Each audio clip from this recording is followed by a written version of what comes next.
Hello students, in this lecture we are discussing about bidirectional sampling gate with transistor. In the previous lecture we have discussed the unidirectional sampling gate.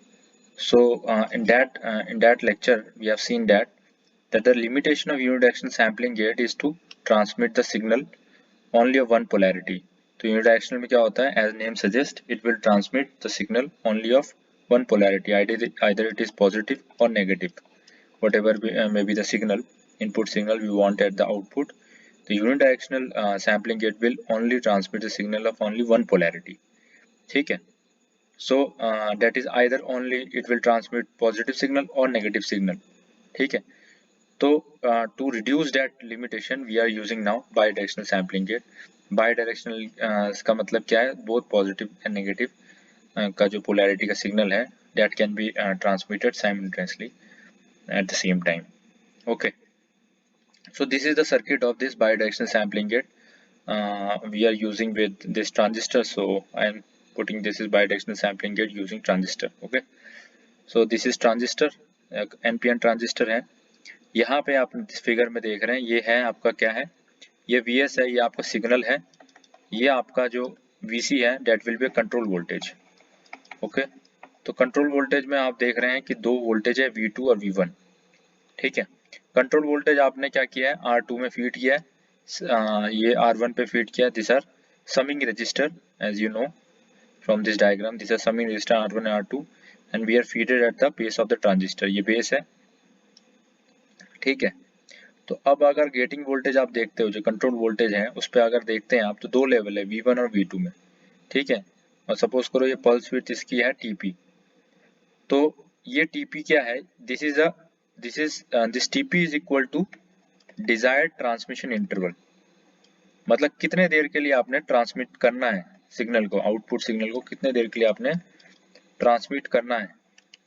Output में कितने देर के लिए वो input का कोई signal आपने transmit या फिर आउटपुट में लाना है. तो दैट डिजायर्ड ट्रांसमिशन जो आपका जो इंटरवल है, it's not level, this interval, time interval, ये जो है ये डिसाइड करेगा टीपी.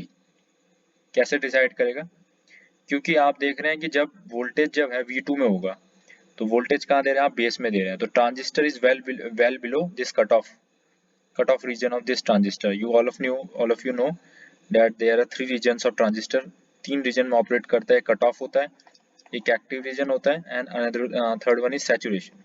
ओके, तो जब V1 अप्लाई होगा आपका, V2 अप्लाई होगा, तो जब V2 ये क्या करेगा, ये ट्रांजिस्टर के बेस में दिया है तो ये ट्रांजिस्टर को ऑफ रखेगा.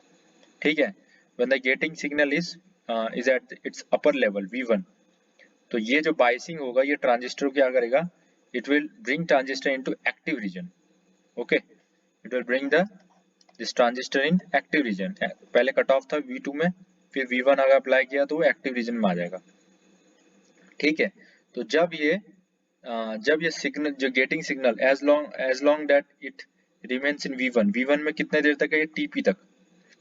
ये जो टाइम पीरियड है ये that is a desired transmission time interval. तो जब तक ये V1 में रहेगा तब तक ये क्या रहेगा, ये ट्रांजिस्टर एक्टिव रीजन में रहेगा. जब तक ये एक्टिव रीजन में रहेगा तब तक क्या होगा, जो भी आप सिग्नल दे रहे हैं, सिग्नल ऑफ आइदर पोलैरिटी, कोई भी पोलैरिटी का appearing eight the base will be sampled and will appear amplified at the output. ठीक है, hence this circuit is bidirectional, क्योंकि Vs जो है, Vs चाहे पॉजिटिव है चाहे नेगेटिव है चाहे कुछ भी है, इस टाइम इंटरवल के लिए ये बोथ पोलैरिटी को पास कर रहा है on the basis of this control voltage. Okay, so this is what we have, simple bidirectional sampling gate.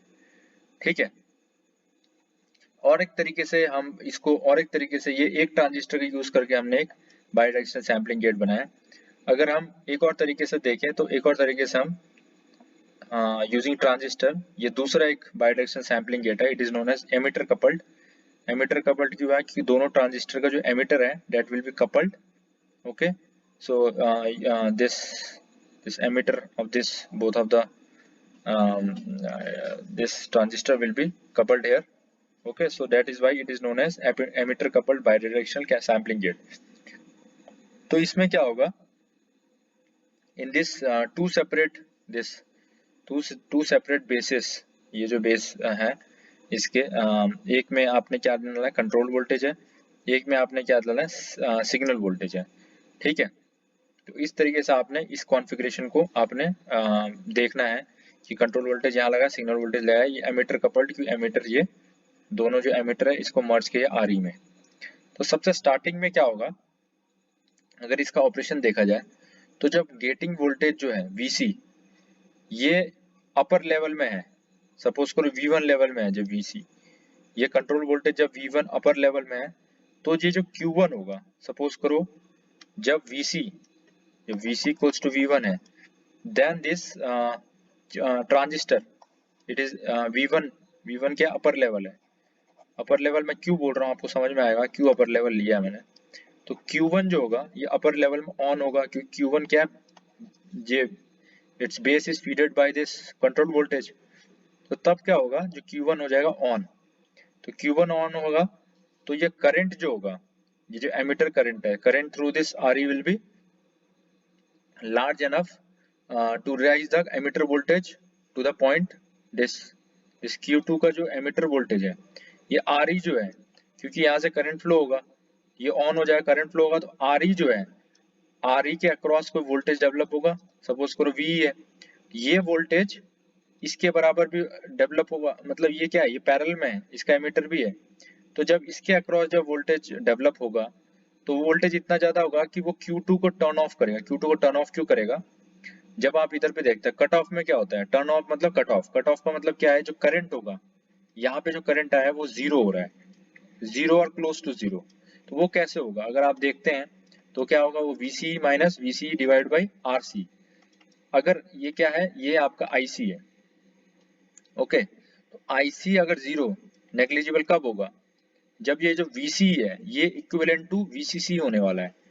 इसका मतलब क्या है, ये आप क्या कर रहा है, ये जो V इतना ज्यादा हो जाएगा कि ये वाला वोल्टेज इसके अक्रॉस जो VC और ये जो है VCC अप्रोक्सीमेटली सेम हो जाएगा।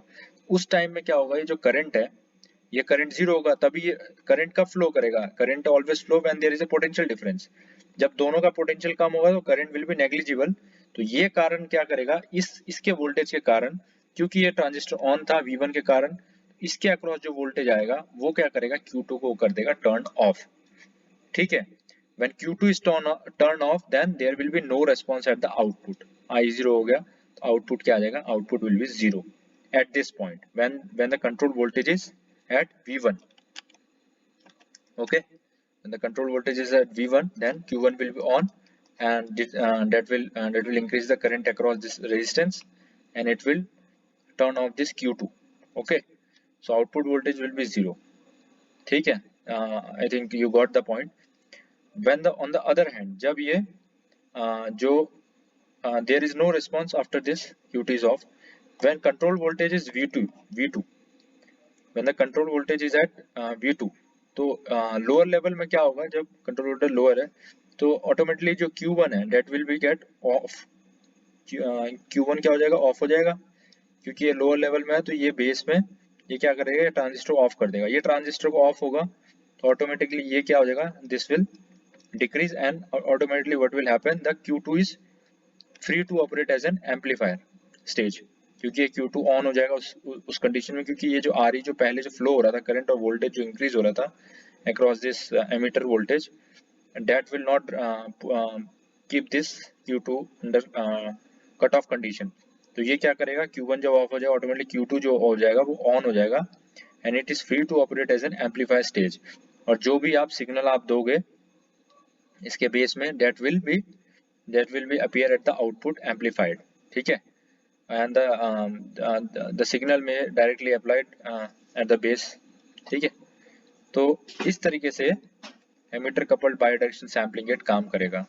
तो मेन जो हमारा सैंपलिंग गेट का जो था वो क्या था कि कंट्रोल वोल्टेज क्या करेगा, कंट्रोल करेगा किस चीज को, आउटपुट जो आएगा। तो हमने देखा कि कंट्रोल वोल्टेज जब V1 है then Q1 will be on, Q2 will be off and output will be zero, ठीक है। और V2 जब लोअर लेवल में रहेगा देन Q1 क्या हो जाएगा, ऑफ हो जाएगा and Q2 will act as an amplifier, तो V नॉट क्या आएगा, V नॉट इज जो भी whatever is the input voltage we want in the output that we get, but कब जब V2, और V2 कितने टाइम तक है, सिर्फ इतने टाइम तक है, like in the previous case we have TP here. So in this way this bidirectional sampling gate works. I think it is clear. If any doubt still exists, then you can let me know. Thank you very much.